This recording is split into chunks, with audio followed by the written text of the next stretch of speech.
दिनैनि बे बड'फा उपेन्द्रनाथ ब्रह्मनि 32थि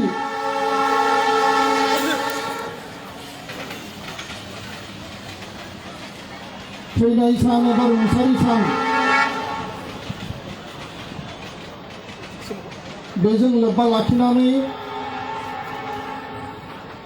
थुलुंगानि फुरि बर' माहारिनि थुलुंगानि थिलि दतमानि बे थुलुंगाफुरियाव बड'फाखौ जेराव लाखिदों बिथांनि बे समाधि थिलियाव दुलाराय बर' फरायसा आफादा आफादनि फिरफिला बिरहोनाय फुंबिलिनि आर'ज बिथांनि बे मांखरसालियाव बिबार बावनाय मुसुखायाव बिबार बावनाय बेखिनि हाबाफारिखौ जों मावफुंबाय आरो दतमायाव प्राय 500सो फरायसा फरायसुलि दुलाराय बर' फरायसा आफादनि मावथि बिबानगिरि गासैनिबो बाहागो लानायनि गेजेरजों रेलिया बेयावबो जाबाय आरो जों दायो क'क्राझारनि बे माल्टिपार्पास हायार सेकेन्डारिनि बे गेवलां फोथाराव गासै जोंनि कलेज इउनिभार्सिटिनि स्टुडेन्टसफोरखौ लानानै दुलाराय बर' फरायसा आफादनि मावथि बिबानगिरि गुबुन गुबुन जोंनि माहारिनि दैदेनगिरि বিভিন্ন আমার দল সংগঠনের নেতৃবৃন্দ ইয়াত উপস্থিত হয়েছে গাसैखौबो लाफानानै जोङो क'क्राझार टाउननि साहा थानाय पेट्रल पाम्पनि खाथियाव बे बड'फा पार्क चिल्ड्रेन पार्कनि लांगोनासिम 2 किल'मिटार जोङो लामा गोजोन हान्जा सुरगोन आरो बिनि जि मट' बेखौ जोङो होदों जे गोजोन आरो खौसेथिनि थाखाय हान्जा सुरनाय आरो बे हाबाफारियाव जोंखौ मदद होनो थाखाय बाहागो लाफैनाय जोंनि दुलाराय बर' फरायसा आफादनि मोनसे समनि मैखोम दैदेनगिरि आथिखालाव क'क्राझार गभर्नमेन्ट कलेजनि प्रफेसर बेलाव केकारजि बिथां मानगोनां डक्टर आदाराम बसुमतारी बिथां जनता कलेजनि associate professor doctor Mihir Kumar Brahma बिथाङाबो जनता कलेजनि एसिस्टेन्ट प्रफेसर जोंजों दङ दुलाराय बर' फरायसा आफाद दाजेननाय समाव एबसुनि दानायनि गासै बिथिंखौ मदद होनाय बाहागो लानाय सासे गोख्रों मावथि आरो दैदेनगिरि मेंनो रोङै मानगोनां रन्जित कुमार बरगयारी आरो बिथां एबसुनि बोसोनगिरि फुंखा स्वर्गियारी लोगो आफादगिरि खोरोमदावारि गुबुन गुबुन बिबानगिरि आमार विभिन्न दल संगठনৰ नेतृबृन्दসকল आरो मानगोनां सिबिजाथाव रायजो राजा नोंथांमोन जोंनि गासै फरायसा फरायसुलि एबसुनि मावथि बिबानगिरि लोगो नोंथांमोन आं बयनिसिमबो गिबियावनो 32थि बड'फा उपेन्द्रनाथ ब्रह्मनि दिनै बे रुंसारि सानजों लोब्बा लाखिनानै गोसो गोरबोनि हामलायनाय आरो अनसायनायखौ बावबाय जों गोलाव मेल बेयाव खालामनाय नङा जोङो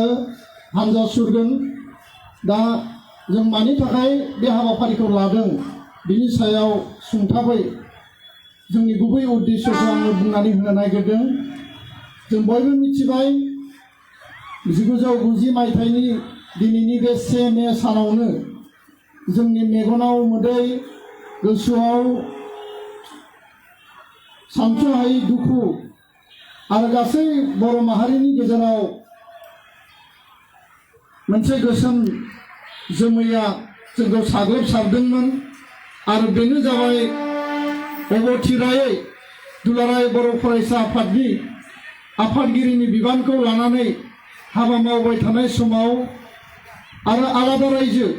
बड'लेण्डनि बे सोमावसारनायनि मुहुर्तनि समाव बर' हारिनि थामोनथा रैखाथि जाय समाव बर'आ सोबख'जादों गादबजादों नासयजादों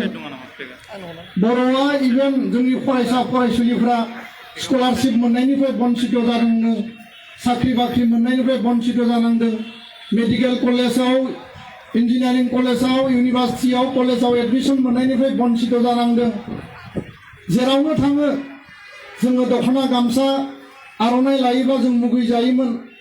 जेराव थाङाबानो जोंखौ नासयनाय जायो बर' भाषाखौ बर' रावखौ मुगैनाय जायो जोंखौ जुमुदै मुजुगलायो उच्च बर्ण आरो निम्न बर्ण गोजौ थाखोनि गाहाय थाखोनि केटेगराइज खालामनानै आसामनि ट्राइबेल आरो बर' माहारिफोरखौ नासयनाय जायो आरो बै समाव बर' हारिया हां थोनो हां मोना हां सरथे सरथे जोङो रायजो जानांदों रांखान्थिया मोजां नङा सोलोंथाइया मोजां नङा हारि हिसाबै जों खौसेथि गैया जोङो गावजोंनो गाव सिनायलाया आरो जोङो गोरोबलायै मोनसे थासारियाव जोङो जिउ खुंनानै दङमोन बे गासै थासारिखौ नेवसिनानै उख्रायनानै आरो बिनि हेंथायै गसंथानानै भारत संबिधाननि आर्टिकल 2 आरो 3 होनाय बायदियै गणतान्त्रिक फान्डामेन्टेल जिखिनि राइट्स जिखिनि अधिकार मोननांगौ बर'आ आलादायै राव दङ हारि हिसाबै जों थांना थानो हानाय जोंनियाव सुबुं अनजिमा दङ जोङो गुवार ओनसोलखौ लानानै रायजो जानानै दङ आरो बेखायनो जोंनो आलादायै थांना थानो थाखाय हारि हिसाबै जिउ खुंनो थाखाय आलादा रायजो नांगौ बे बाथ्राखौ लानानै बड'फाया 1987 मायथाइनि 2 मार्चआव बड'लेण्ड सोमावसारनायखौ जागायनायनि गेजेरजों मोनसे रेनेसां मोनसे सुबुं जांख्रिखांनाय मोनसे गणजागरण मास पिपलनि मास रिभलिउसन सुबुंफोरनि मोनसे सुबुं सोमावसारनाय बिथाङा जागायदोंमोन खौसेनि लामाजों हान्थिनानै गासै जोंनि जि मोननांगौ अधिकार बे मोननांगौ अधिकारखौ भारत सरकारनिफ्राय जोङो बिख'नानै लानांगौ बेनि थाखाय सोमावसारनाय जादोंमोन नाथाय बे सोमावसारबाय थानाय समावनो बड'फाया जोंनि गेजेरनिफ्राय नोरजिया देहाखौ लानानै दुखुनांथावै खास्रि बिस्रियै बिथाङा रुंसारि जालांबाय आरो बे मोनसे गानो रोङै बेमाराव गोलैनानै बिथाङा 1990 मायथाइनि 1 मेआव दिनैनिफ्राय 32 बोसोर सिगां बिथाङा जोंनि गेजेरनिफ्राय आंग्रायलांबाय बड'फाया महरै मोखाङै बिथांनि मोदोमै दिनै जोंनि गेजेराव गैलिया नाथाय बड'फाया जोंनि बिखा बिख्लोआव जोंनि थैयाव जोंनि माहारियाव दिनै थांनानै दङ आरो बेखौ फोथांनानै लाखिनांगोन जेरै आफ्रिकानफोरा नेलसन मेन्डेलाखौ फोथांनानै लाखिदों जेरैबायदि भारतारि सुबुंफोरा महात्मा गान्धीखौ फोथांनानै लाखिदों जेरैबायदि किउबानि मानसिफोरा फिडेल कास्ट्र'खौ फोथांनानै लाखिदों भियेटनामनि मानसिफोरा भियेटनामनि हिर'खौ फोथांनानै लाखिदों चाइनानि मानसिफोरा माव जेदुंखौ फोथांनानै लाखिदों बर' हारिया दिनै बड'फाखौ जोंनि बिखा बिख्लो थै मोदोम जोङो फोथांनानै लाखिनांगोन बे माहारिनि मोनसे आदर्श आरो बिथांनि सानस्रि आरो सान्थौ गेरेमसा माहारि दानाय सोलोंथायाव रांखान्थियाव समाज बेबस्थायाव बुहुमाव बर' हारिखौ गेरेमसा माहारि हिसाबै गायसननाय जोंनि ओनसोलाव फरायसा फरायसुलि गोरों व्यक्ति सृष्टि खालामनानै बर' माहारिखौ गासै बिथिङाव उदाङै थांना थानो हानाय जोङो राफोद आरो गेरेमसा माहारि हिसाबै दाफुंनाया बड'फानि थांखिमोन दा बिथाङा अबथिरायै थैलांबाय रुंसारि जाबाय बिथांनि आद्रा सिमांखौ जों जाफुंहोनांगोन आरो बेखायनो जोङो साफ्रोमबो बड'फानि आदर्शखौ लानानै हाबा मावलांनायाव जोङो बयबो बिबानखौ जोङो रुजुननांगोन दा बेखायनो मानगोनां रायजो राजा नोंथांमोन फरायसा फरायसुलि नोंथांमोन जोंनियाव माहारि दानायनि बयनावबो बिबान दङ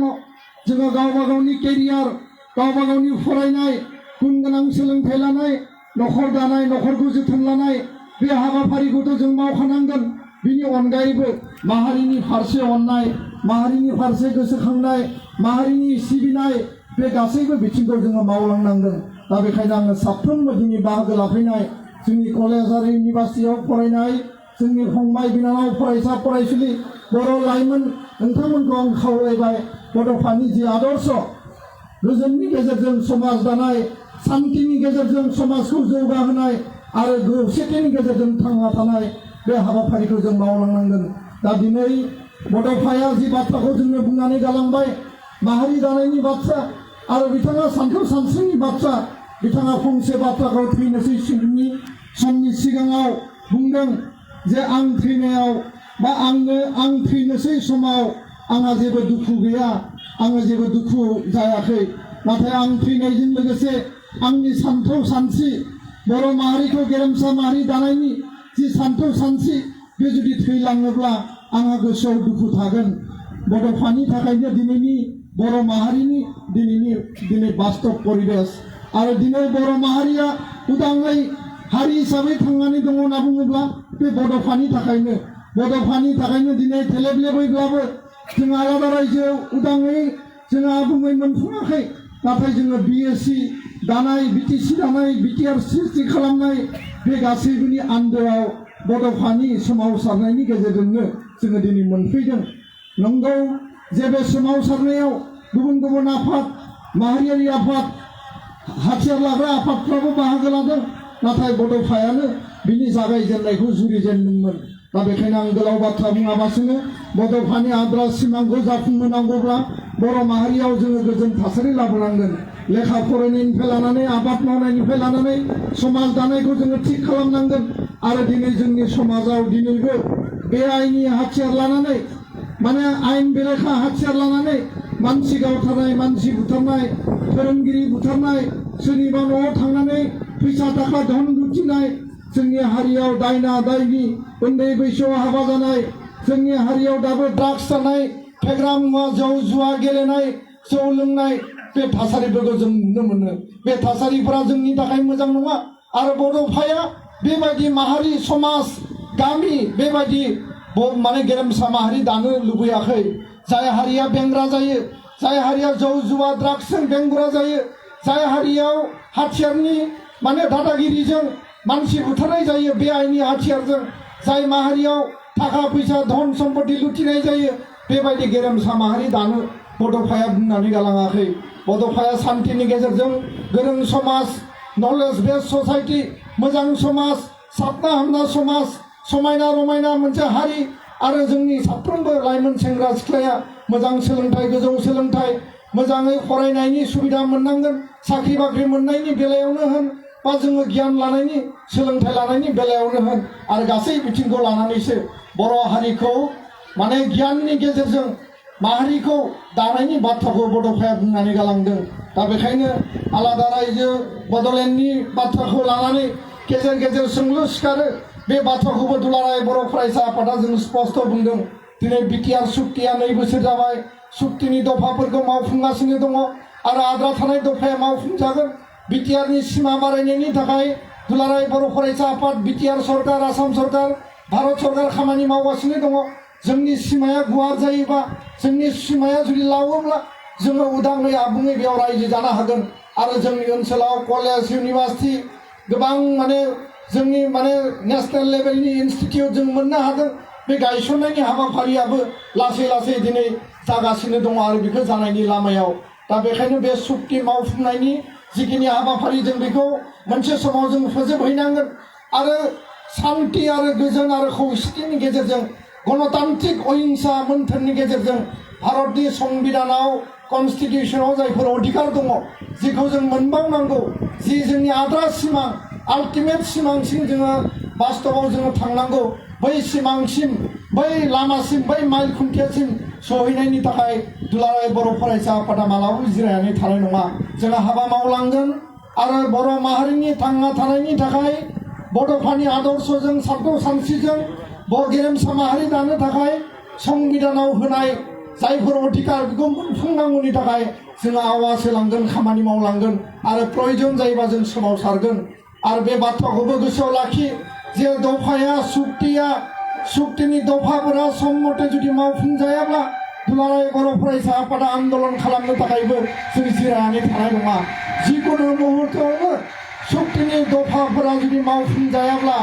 बा बे फैमाल जायोब्ला, सरकारा जुदि गुरुत्व होआब्ला, सरकारखौ दाय होनानै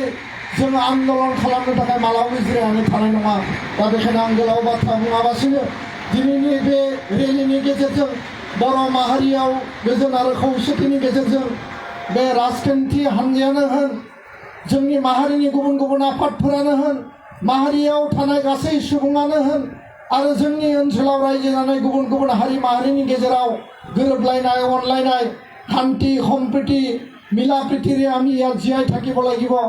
বড়ো ভাষা আৰু আন অন্য ভাষাকো আমি সন্মান জনাব লাগিব। বড়ো ভাষা অসমৰ সহযোগী চৰকাৰী ভাষা। অসমীয়া ভাষা অসমৰ চৰকাৰী ভাষা হয় আৰু আন আন ক্ষুদ্ৰ ক্ষুদ্ৰ ভাষা সকলোকো আমি একেলগে সন্মান জনাই পেলাই আগুৱাই যাব লাগিব। সকলো জাতি জনগোষ্ঠী যিবিলাক পিছপৰা দৰিদ্ৰ তেওঁলোককো আমি একেলগে লৈ যোৱাৰ কাৰণে এই অঞ্চলত বসবাস কৰা সকলো ৰাইজক একেলগে লৈ যোৱাৰ কাৰণে নিখিল বড়ো ছাত্ৰ সন্থা সদায় আমি কাম কৰিম, আমি কাম কৰিব বিচাৰোঁ আৰু এই সহযোগিতা আমাৰ থাকিব। दा बेखायनो जोंनि फरायसा फरायसुलि लोगो नोंथांमोन फैबाय थानाय समाव जोंनि ओनसोलाव जाहाथे असान्ति थासारि जाया, हिंसा हिंसि जाया, एना एनि जाया, जोंनि गेजेराव गावस्रा गावस्रि जाया आरो बेखायनो दिनै जोङो थुलुंगापुरनि जि बड'फानि समाधियाव बिबार बावनाय बे हाबाफारियाव मानगोनां प्रमद बर' बिटिआरनि chief, Govinda Basumatary deputy chief, आसामनि मन्त्रि इउजि ब्रह्म, राज्यसभानि एमपि रोंगोरा नार्जारी आरो बारग' बिटिसिनि चिफ हाग्रामा महिलारी मन्त्रि बारग' मन्त्रि प्रमिला रानी ब्रह्म, आथिखालनि एमएलए माने रबिराम नार्जारी आरो गोबां दैदेनगिरि राजखान्थि लेभेलाव जायफोर दङ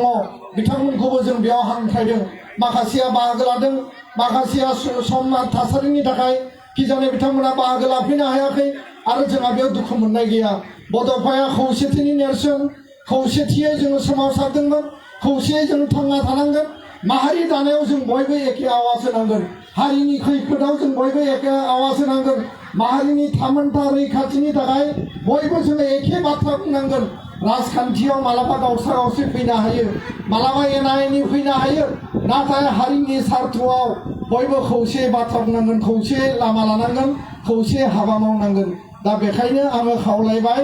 बड'लेण्डनि जि जोंनि आल्टिमेट जि सिमां दङ बे बिटिआर सुक्तिनि दफा मावफुंनायनि गेजेरजों जोंनि गणतान्त्रिक अहिंसा हाबा मावनाया सोलिबाय थागोन आरो सान्तिखौ जोङो गोजोनखौ गायसननांगोन। सान्ति परिबेश थायोबासो मोजाङै लेखा फरायनो हागोन, आबाद मावनो हागोन, बेफार फालांगि मावनो हागोन, साख्रि बाख्रि अफिस कर्ट कासारि मोजाङै सोलिगोन। जोंनि ओनसोलाव जुदि हिंसा हिंसि थासारि थायोब्ला, सिलाय बारुदनि गुलिनि थासारि थायोब्ला आरो बे सिलाय बारुदनि थाखायनो नाङा बाङा मानसिफोरखौ, दाय गैयै मानसिफोरखौ पुलिस आर्मिया जुदि गावथारोब्ला जोंनि बिदा फंबायानो थैगोन। थांनाय मास मोननैयाव जोंनि ओनसोलाव 8-10 जनसो मानसि थैबाय, कुनु कारन गैया, कुनु बेबायदि जाहोन गैया, सिलाय लानानै दुम दाखाल खालामदों। नंनायाबो थैदों, नङैयाबो थैदों आरो बेखौ जों मालाबाबो लुबैया। आरो बेबायदि थासारिया बर' हारियाव दाफैथों। सिलायनि आन्दलनखौ जों फोजोबबाय, सिलायखौ जोङो बिदाय होबाय, गणतान्त्रिक शान्तिपूर्ण मोनसे गोरों मोनसे बौद्धिक समाज दानायनि गेजेरजों बर' माहारिखौ दालांनांगोन। बेसो जोंनि मोन्थोर आरो बड'फाया बेखौनो जोङो होनानै गालांदों आरो बे बड'फानि आदर्शखौ जों लाखिगोन। आं बेखिनि बाथ्राखौनो बुंनानै दिनैनि रेलिखौ जोङो दसे समनि उनाव जागायगोन। बयनिसिमबो साबायखर बावबाय। जय बर' हारिनि